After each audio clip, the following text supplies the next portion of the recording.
A strange monument to unrequited love. An immigrant's mysterious passions.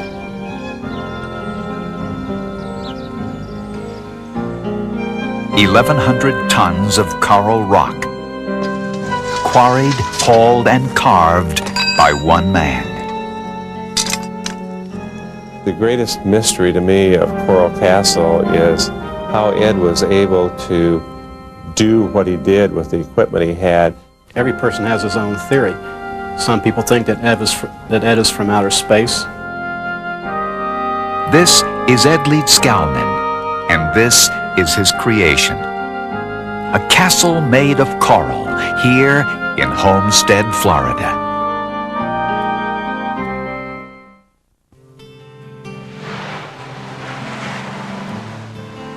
The Sunshine State has long been a land of dreams.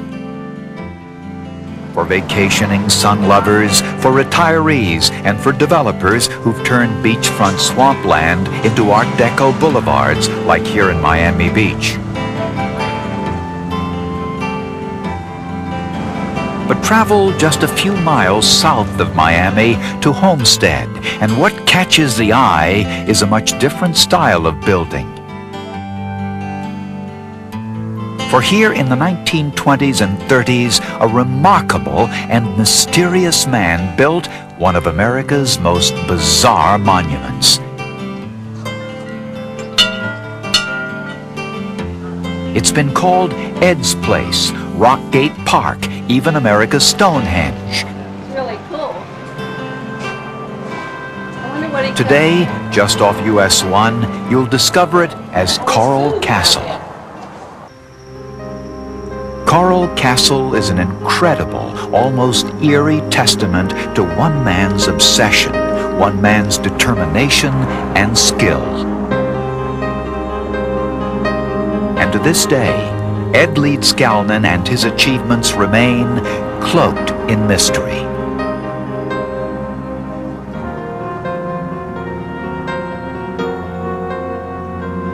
Clell Villela is the director of Coral Castle. It's not only the mystery of a man's mind, but it's the mystery of how he did certain things in here.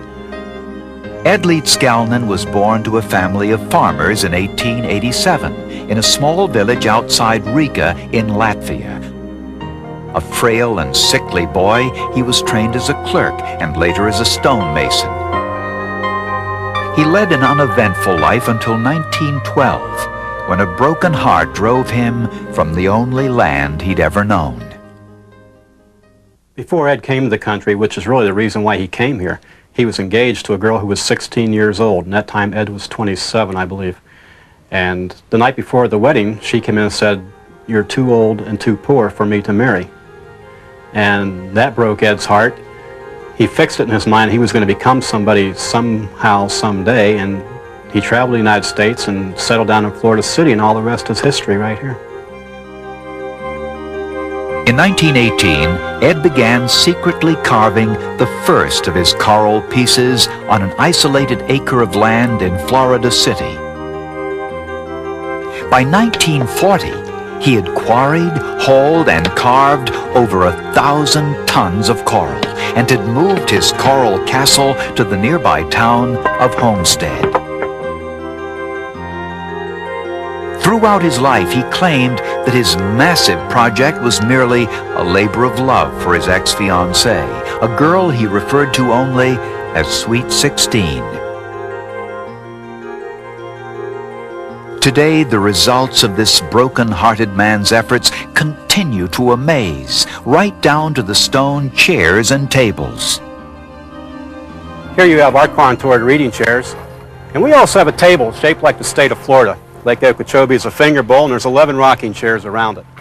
You'll also find here a coral rock telescope, which is always pointed at the North Star, a coral barbecue, and a sundial, which is the only one of its kind in the entire world. Those who knew Ed say his carvings represent everything that mattered most to him: love, family, Florida. Ed believed that every man's home was his castle, and every castle should have a throne. This massive carving weighs 5,000 pounds, and it rocks. He placed Sweet 16's throne next to his, and a child's throne next to hers. Clearly, children were on Ed's mind. In the children's playground, you'll find the Grotto of the Three Bears, a nursery story sculpted in stone. Ed's interest in the heavens is apparent throughout the site, with various structures representing the moon, stars, and planets.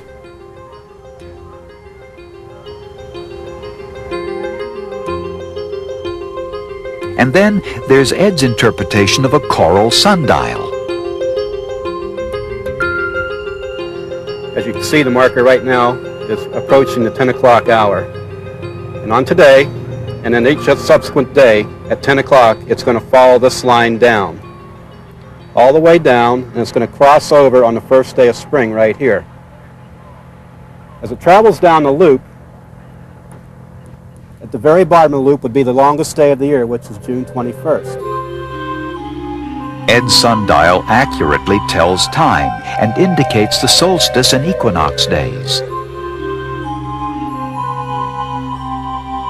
And his 20-ton, 25-foot Polaris telescope, completed in 1940, still calculates the Earth's path around the sun.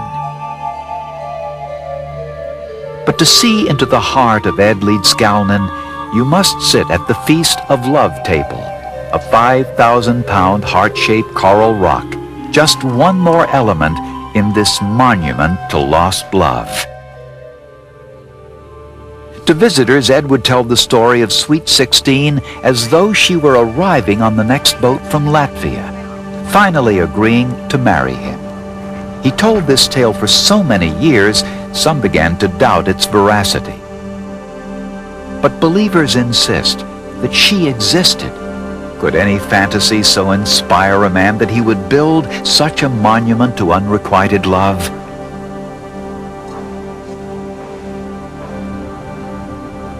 Despite his incredible accomplishments, Ed Leedskanin considered his life a failure.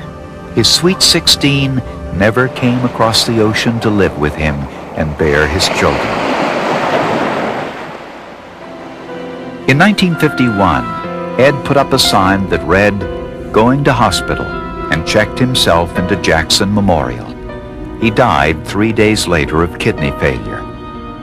But his death is not the end of our story, for we are now left to piece together his life, most notably his unimaginable feat. How did one man single-handedly quarry, haul, and carve 1,100 tons of rock?